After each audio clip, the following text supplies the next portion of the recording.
I've been seeing some videos on different people's ideas on threading needles, and hold on a second. Rudy, stop drinking. Lush. So I've been seeing these videos on threading needles and thought, Georgia. With these needles, it's a pretty good size eye, but it's kind of, it's a tight eye for this size needle. And the thread that I'm using is this, it's actually bowstring material, but it's like the artificial sinew that they sell today. And so it's not twisted up tight. It'll fray out pretty easily on the end or broom out, whatever. See, it gets all like that. And you're trying to stick that through the eye, and you might get a percentage of it through like this, and not get it all. But my little trick is you hold your thread like this and you pull down here so that it starts to disappear. And when it just disappears and you've got it pinched up nice and tight, line your eye of your needle right up over it, and boom. It hasn't got a choice but to go through that. Did that show, you think? I'll do it one more time. Oh, I don't know if I can do it again.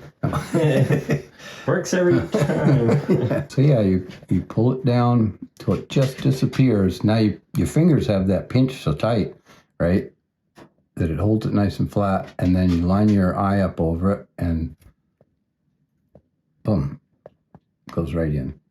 You can almost do it with your eyes closed. Almost.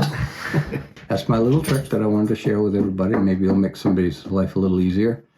Somewhere down the road, I needed a new belt bag.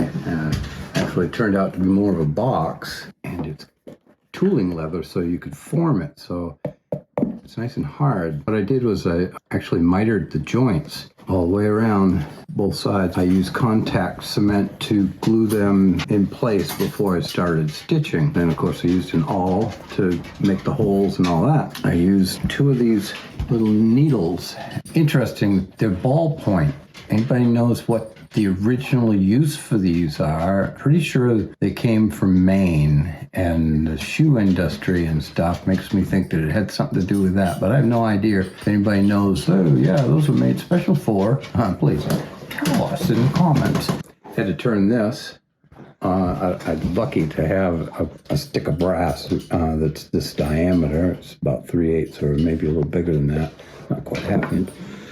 So I had to make that, and then turned it on the lathe, but I didn't use like cutters and stuff. I used files, rasp to get the shape.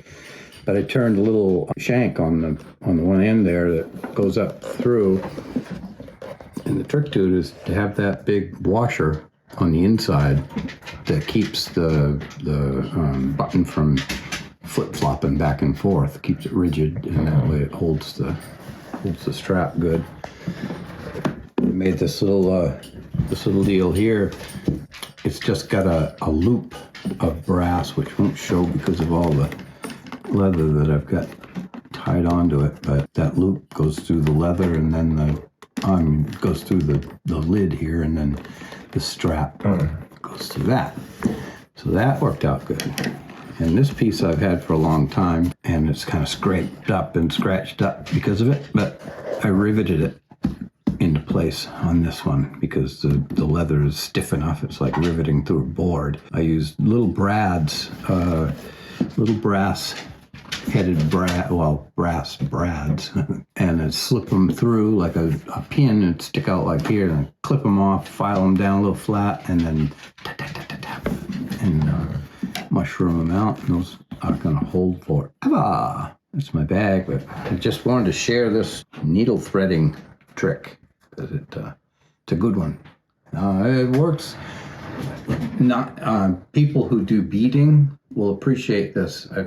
Like a number 11 beading needle and a piece of Nymo, which is really, really fine floss, and it's just filaments. There's no twist to it or anything like that. It's a real pain to slip onto a needle, especially a beading needle.